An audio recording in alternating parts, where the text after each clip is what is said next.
विजयनगर गांव में पीतांबर सेठ अपनी पत्नी बिमला और 2 बेटियों आस्था और शारदा के साथ रहता था। उनका परिवार एक खुशहाल मध्यम वर्गीय परिवार था। पीतांबर की एक छोटी सी किराने की दुकान थी जिससे घर का खर्च चलता था, लेकिन हाल ही में गांव के कुछ गुंडों की वसूली के कारण वो बहुत चिंतित थे। इतने परेशान क्यों लग रहे हो? दोपहर में घर पर खाना खाने भी नहीं आए। सब ठीक तो है? हाँ, क्या कहूँ, जब मन में शांति न हो तो भूख भी मर जाती है। आजकल कुछ चिंता में डूबा हुआ हूँ। क्या हुआ? किस बात की चिंता कर रहे हो? बात यह है कि गांव में पिछले कुछ दिनों से वसूली करने वालों की संख्या बढ़ रही है। अगर चंदा देने से मना करो तो हाथ उठा लेते हैं। अब मजबूरी में फिर देना पड़ता है, क्या करें? तो तुम सब दुकानदार मिलकर पुलिस में शिकायत क्यों नहीं करते? अरे आजकल पैसे से सब बिक जाते हैं, सब पैसे के लालची हैं। वो चालाक गुंडे पुलिस को भी खरीद चुके हैं। ये कैसा नया संकट आ गया? हम तो अपने तरीके से दुकान चलाकर शांति से जी रहे थे, अब फिर नई मुसीबत सिर पर। अब जो कमाते हैं उसका आधा गुंडे ले जाते हैं। ऐसे में कैसे घर चलेगा? पैसों की चिंता मुझे नहीं है, पर तुम्हें कुछ हो गया तो मैं क्या करूंगी? अब मैं कोशिश तो करता हूँ, लेकिन जिस तरह से गांव में अन्याय बढ़ रहा है, कुछ ही दिनों में शरीफ लोगों के लिए रहना मुश्किल हो जाएगा। अगर हालात और बिगड़ गए तो शायद गांव छोड़कर कहीं और जाना पड़ेगा। गांव में बढ़ती अराजकता ने पीतांबर और बिमला को अपने भविष्य को लेकर सोचने पर मजबूर कर दिया। आस्था और शारदा दोनों पढ़ाई में होशियार और संस्कारी थीं। पढ़ाई के साथ साथ खेल कूद और घर के कामों में भी निपुण थीं। उनके लिए उनके माता पिता ही सब कुछ थे। मुझे बहुत चिंता हो रही है। माँ से पता चला कि पापा गांव छोड़ने का सोच रहे हैं। क्या कह रही है तू? लेकिन क्यों? हम तो बचपन से ही इसी गांव में हैं। यहाँ से क्यों जाएं? तू तो दिन भर अपने में मस्त रहती है। आसपास क्या हो रहा है, कुछ खबर भी है? ज्ञान मत दे, सीधे बता क्या हुआ है। पापा को दुकान चलाना मुश्किल हो गया है। गांव के गुंडे वसूली करने लगे हैं। हर दिन पैसे मांगते हैं और मना करने पर मारपीट करते हैं। पापा और बाकी दुकानदार सब तंग आ चुके हैं। लेकिन इसका मतलब ये नहीं कि हम गांव ही छोड़ दें। ये तो इस बात का हल नहीं। मैं भी यही सोच रही थी, लेकिन अगर पापा ने फैसला ले लिया तो हम क्या कर सकते हैं? उनकी बात काटने की हिम्मत तो है नहीं। हमारी पढ़ाई, सारे कामकाज, सब कुछ इसी गांव में है। यही हमारे अपने लोग हैं। हम कहाँ जाएंगे? मैं तो कहीं नहीं जाऊंगी। मेरे तेरे चाहने से कुछ नहीं होगा। पापा जो भी करेंगे हमारी भलाई के लिए ही करेंगे। तेरा दिमाग खराब हो गया है। हर बार माँ बाप जो कहें वही सही नहीं होता। कभी तो सोच कि उनका फैसला कितना सही है। मुझे अपने माँ बाप पर पूरा भरोसा है। वो कभी हमारा बुरा नहीं चाहेंगे। पर गांव छोड़कर क्यों जाना? मैं नहीं जाऊंगी। मेरे साथ रोना धोना मत कर। हिम्मत है तो जाकर पापा से कह दे। गांव छोड़ने की बात पर दोनों बहनों में झगड़ा बढ़ता गया। गांव के जिन गुंडों ने वसूली शुरू की थी, उनमें से सबसे बदनाम था मुरली। अपने पिता की राजनीतिक ताकत के बल पर वो पूरे गांव में आतंक मचाता फिरता, हर किसी को धमकाता। अरे सुन सुन सुन, ये बता, तू हरिपद मास्टर की बेटी है ना? हाँ काका, आप मेरे पापा को जानते हो? अरे बहुत अच्छे से जानता हूँ। ये बता, वो दिखते नहीं आजकल, कहाँ है? पापा व्यापार के सिलसिले में शहर गए हैं। अगले हफ्ते लौटेंगे। अरे 4 महीने हो गए दुकान खोले, अब तक ठीक से चंदा नहीं दिया और ऊपर से शहर चले गए हैं? आप क्या कह रहे हो? मैं तो कुछ समझी ही नहीं। हाँ, तुझे समझने की जरूरत नहीं है बेटा। बस ये कहना कि जब तुम्हारे पापा आए तो उनसे कहना बेटा कि मुरली काका से मिलने को आ जाएं, बस। ठीक है काका, पापा के आते ही कह दूंगी। और हाँ, ये भी बता देना, अगर चालाकी की और मुझसे मिलने नहीं आए तो मैं घर आ जाऊंगा, और मैं घर आया तो घर जला दूंगा। मैंने तो सोचा था आप अच्छे इंसान हैं, लेकिन आपकी बातों से लग रहा है आप बहुत ही बुरे हो। आले आले आले आले छोटे बच्चे, तू मुझको बुरा कह रही है? रुक जा, अभी तुझको सबक सिखाता हूँ मैं। तेरी तो... ये आप क्या कर रहे हो? अरे तू कौन है अब? मैं कौन हूँ इससे फर्क नहीं पड़ता। क्या आपके अंदर इंसानियत बची है? एक बच्ची को चाकू दिखा रहे हो? अरे ज्यादा बोलो मत, मैं कुछ कर बैठूं उससे पहले ही तुम दोनों यहाँ से निकल जाओ। अरे जाओ। अगर आस्था समय पर नहीं आती तो शायद मुरली बिंदु को नुकसान पहुंचा देता। आस्था बिंदु को लेकर वहां से चली गई।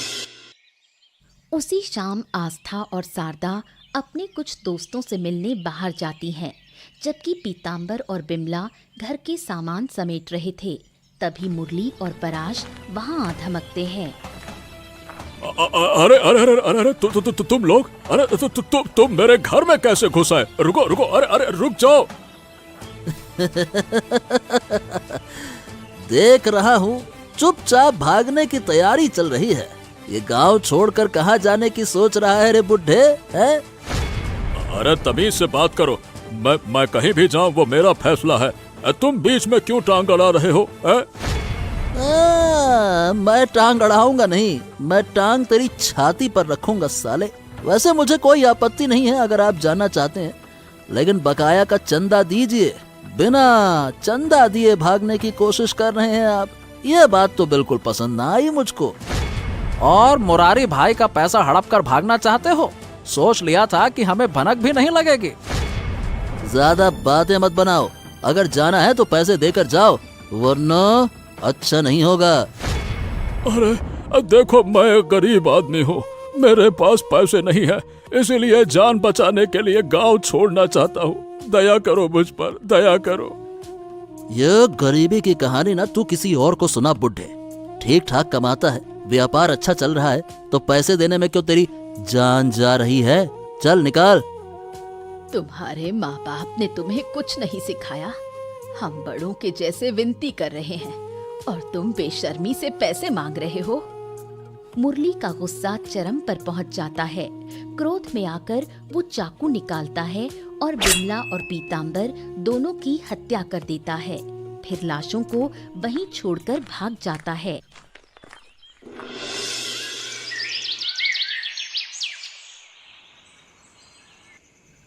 रात को आस्था और शारदा अपने दोस्तों को विदा करके जब घर लौटती हैं, तो अपने माता पिता की लाश देखकर जैसे उनके पैरों तले जमीन खिसक जाती है। यहाँ तक कि शारदा तो होश ही खो बैठती है। होश में आने के बाद वो आसपास के लोगों को बुलाती है। कल ही तो हम इस गांव को छोड़ने वाले थे, सब कुछ पीछे छोड़ने वाले थे। ऐसा कौन दुश्मन था जिसने हमें ये बड़ा नुकसान दे डाला? हमारी इस दुनिया में माँ बाप के सिवा कोई नहीं था। अब हम जिंदगी भर के लिए अकेले हो गए। शाम को माँ से लड़ झगड़ कर निकली थी। कभी नहीं सोचा था कि लौटकर ये दृश्य देखने को मिलेगा। हे ऊपर वाले, हमें इतनी बड़ी सजा क्यों दी? क्यों हमें तबाह कर दिया? अगर हमें जरा भी अंदाजा होता कि घर लौटकर ये देखने को मिलेगा, तो हम कभी नहीं जाते। हम माँ बाप को बचा नहीं पाए। माफ कर देना हमें। आस्था और शारदा के विलाप से वहाँ मौजूद हर किसी का दिल भारी हो गया। सभी उन्हें दिलासा देने की कोशिश करते हैं। शारदा सदमे में बार बार बेहोश हो रही थी। फिर पुलिस आकर लाशों को अपने साथ ले जाती है। अब क्या करेंगे दीदी? इस दुनिया में हमारा तो कोई अपना नहीं रहा। हम माँ बाप को नहीं बचा पाए, लेकिन उनके कातिलों को ढूंढ निकालना हमारी जिम्मेदारी है। हम खुद ही खोजेंगे कि ये जघन्य काम किसने किया। तू सही कह रही है दीदी, जिसने भी किया हो, अगर वो सामने आ जाए तो टुकड़े टुकड़े कर दूंगी। गुस्से में होश खो बैठना ठीक नहीं। कोई ना कोई जरूर होगा जो हमारी मदद करेगा। हमें शांत दिमाग से इसका पर्दाफाश करना होगा। इतने दुख भरे माहौल में भी दोनों बहनें दृढ़ निश्चय करती हैं कि माँ बाप के कातिलों को किसी भी हालत में ढूंढ निकाला जाएगा। गुस्से में पीताम्बर की हत्या करके भाग तो गए, लेकिन मुरली के मन में डर बैठ गया था, क्योंकि उसने इससे पहले कभी हत्या नहीं की थी। वो और परेश गांव छोड़कर किसी और जगह छिप जाते हैं। अरे कितनी बार तुझसे कहा था कि हर वक्त गुस्से में चाकू निकालना बंद कर। अब देख तूने क्या कर डाला। अरे कुछ ही दिनों में गांव में मुखिया का चुनाव है। अगर पिता को पता चल गया कि मैंने ऐसा कुछ कर दिया है तो वो मुझे जान से मार देंगे। बिल्कुल मारेंगे, इसमें कोई शक नहीं है। अगर गांव वालों को पता चल गया कि इसके पीछे तेरा हाथ है तो तेरे पिता को कोई वोट नहीं देगा। अरे यार अब डांट मत, कोई समाधान बता, समाधान। मैं इस झमेले से कैसे निकलूं ये बता। समस्या तो मुझे भी पता है। हर बार तू कुछ मुसीबत करता है, फिर मुझसे ही मदद की उम्मीद रखता है कि रास्ता निकालूं। अभी तेरे पिता को कुछ नहीं बताया जाएगा, वरना मामला बिगड़ जाएगा, समझा? अबे अगर उन्हें ना बताऊंगा तो मुझे इस मुश्किल से निकालेगा कौन? जितना हम डर रहे हैं वैसे उतना डरने की बात है नहीं। अभी तक किसी को कुछ भी पता नहीं है कि हत्या हमने की है। गांव के लोग जानते ही हैं कि हम बाहर हैं, बस। हाँ ये बात तो मैंने सोची ही नहीं थी। अगर सबको लगे कि हम गांव में ही नहीं थे तो हम पर शक नहीं जाएगा। बिल्कुल सही कहा। सुबह होते ही हम गांव लौटेंगे और ऐसे बर्ताव करेंगे जैसे कुछ हुआ ही नहीं। और ये तेरा जो चाकू है ना, उसे यहीं कहीं जमीन में गाड़ दे, बस। ये हुई ना बात। अगर हम सुरक्षित हैं तो पिताजी के चुनाव में कोई अड़चन नहीं आएगी। ये लो भैया, बच गए। खुद को निर्दोष साबित करने और सब कुछ छुपाने के लिए वो हर तरह की तैयारी करने लगे।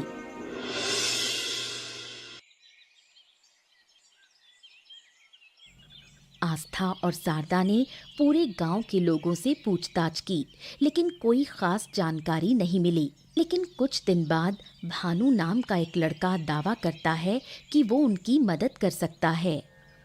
भानु, तुम्हें डरने की कोई ज़रूरत नहीं। हमारे लिए हमारे माँ बाप के हत्यारों को ढूंढ निकालना सबसे ज़रूरी है। जो कुछ भी तुमने देखा या जानते हो, हमें निडर होकर बताओ। हम वादा करते हैं तुम्हें कोई नुकसान नहीं होगा। जो मैं बताने जा रहा हूँ वो बहुत जोखिम भरा है, लेकिन मैं तुम्हारा दुख देख नहीं पा रहा। बात यह है कि सरदा, जिस दिन पीताम्बर काका और विमला काकी की हत्या हुई, उसी शाम मैंने मुरली और उसके साथी परेश को तुम्हारे घर से बाहर निकलते देखा था। मुझे शुरू से मुरली पर शक था, लेकिन सब कह रहे थे वो शहर में था, इसलिए मैं यकीन नहीं कर पाई। अगर भानु हमारा साथ दे तो हमें न्याय मिलना आसान होगा। अगर तुम मेरी सुरक्षा की गारंटी दे सको तो मैं तुम्हारी मदद करने के लिए तैयार हूँ। तुम्हें कोई नुकसान नहीं होगा, मैं वादा करती हूँ। परेश और मुरली को पता चल जाता है कि भानु ने उनके खिलाफ पीताम्बर और बिमला की हत्या के मामले में पुलिस के सामने गवाही दी है। ये सुनते ही वो दोनों भानु को रास्ते से हटाने की योजना में जुट जाते हैं। अरे यार, हमने तो सोचा था कि हम सुरक्षित हैं, इसलिए गांव लौट आए, लेकिन उस ससुरे भानु ने हमारी सारी योजना पर पानी फेर दिया। सुना है कि उसने आस्था और सरदा के साथ मिलकर पुलिस के सामने हमारे खिलाफ गवाही दी है। अरे यार, ये कहाँ से निकल आते हैं लोग बाग। उस दिन जब हम हत्या करके घर से निकले थे ना, शायद उसने हमें देख लिया था। अगर उस वक्त ही मिल जाता तो साले को वहीं निपटा देते। एक और खून होता और क्या होता। क्या कहूँ, तुम्हारे पिता हमसे बहुत नाराज हैं। अगर ये बात पूरे गांव में फैल गई तो उनके चुनाव पर असर पड़ेगा। मैंने बहुत मुश्किल से उन्हें समझाया है। अरे मैं भी क्या कहूँ, मैं इतनी बड़ी गलती कर बैठा। अगर ये बात गांव में फैल गई तो पापा अगली बार मुखिया नहीं बन पाएंगे, ये फिर तय है। और अगर तुम्हारे पापा मुखिया नहीं बन पाए तो पुलिस को तुम्हें पकड़कर ले जाने में 2 मिनट नहीं लगेंगे। हाँ, वही तो, ये सब ससुरा उस भानु की वजह से हुआ है। उसकी इतनी हिम्मत कैसे हुई मेरे खिलाफ गवाही देने की? साले को तो मैं। इससे पहले कि ये सब बातें पूरे गांव में फैले, हमें एक और कदम उठाना होगा। भानु, आस्था और सरदा, इन सबको रास्ते से हटाना होगा।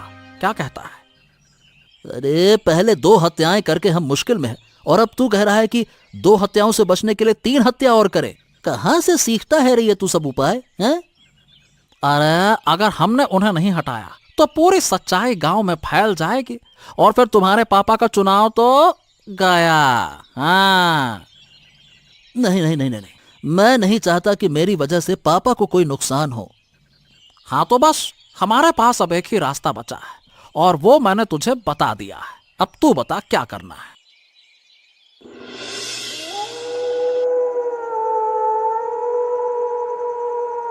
भानु सो रहा था, लेकिन उनके आने की आहट से वो जाग उठा।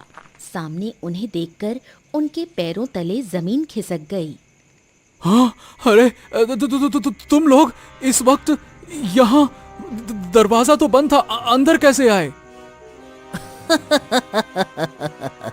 हमें देखकर क्या तेरी जान निकल गई?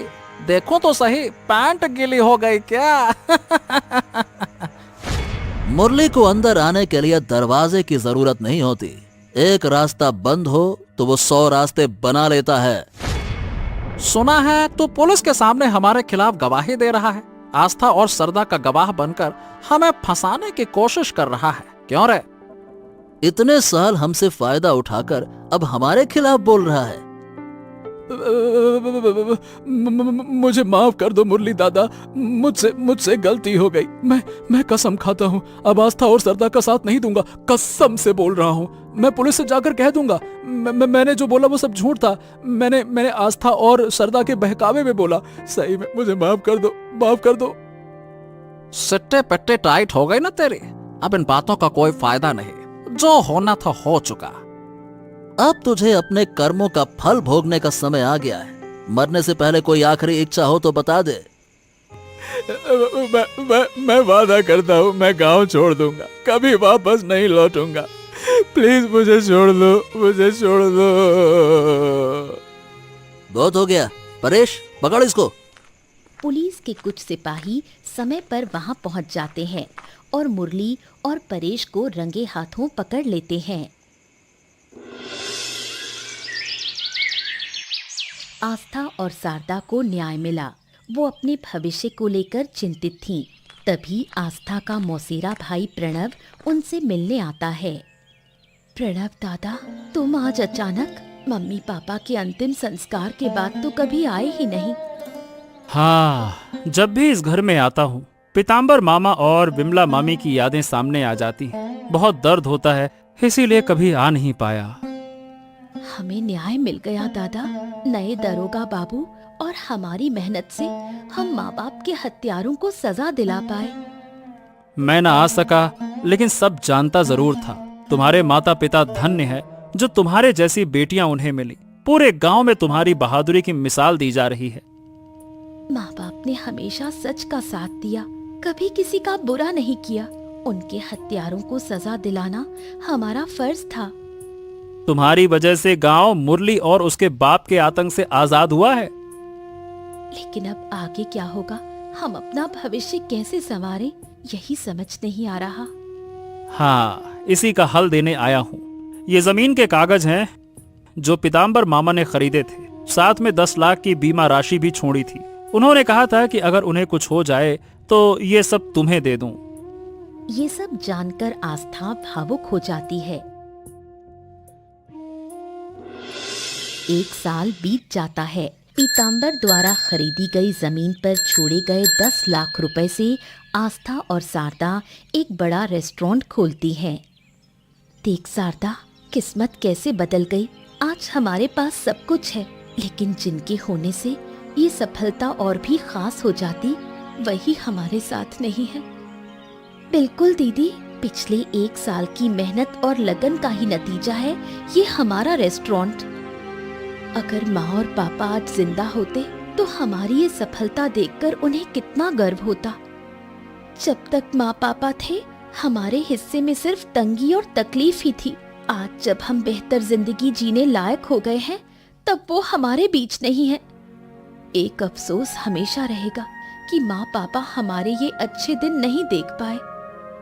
जब वो थे तब हम छोटी छोटी बातों पर उनसे बहस करते थे, उन्हें समझने की कोशिश नहीं की। आज समझ में आता है कि माँ बाप के बिना दुनिया कितनी कठिन है। मैं दुआ करती हूँ कि इस दुनिया के सभी माँ बाप हजारों साल जिए। ऊपर वाला किसी भी बच्चे से उसके माँ बाप को इतनी जल्दी न छीने। अब हमें और भी मेहनत करनी होगी इस बिजनेस को और ऊंचाई तक ले जाने के लिए। हमें बीते समय की छाप से निकलकर अपना भाग्य खुद लिखना होगा। बिल्कुल सही कहा तूने, हम एक दूसरे की ताकत हैं। हम दोनों बहनें मिलकर हर मुश्किल को पार कर लेंगे। लेकिन मैं सोच रही थी कि हमारे इस नए रेस्टोरेंट का नाम क्या रखा जाए। जिनकी मेहनत की कमाई से ये रेस्टोरेंट खड़ा हुआ है, माँ और पापा, उन्हीं के नाम पर इसका नाम रखा जाएगा। आज की ये खुशी, ये सफलता, सब कुछ मैं माँ पापा को समर्पित करती हूँ। वो दोनों अपने नए रेस्टोरेंट की तरक्की के लिए दिन रात मेहनत करने लगती हैं।